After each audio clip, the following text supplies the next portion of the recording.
I lived first in a little house and lived there very well. I thought the world was small and round and made of pale blue shell.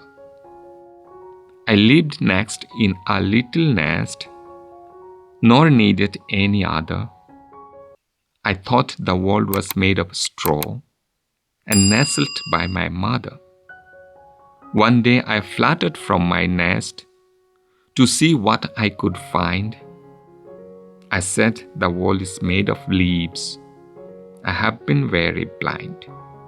At length I flew beyond that tree, quite fit for grown-up lovers. I don't know how the world is made, and neither do my neighbors.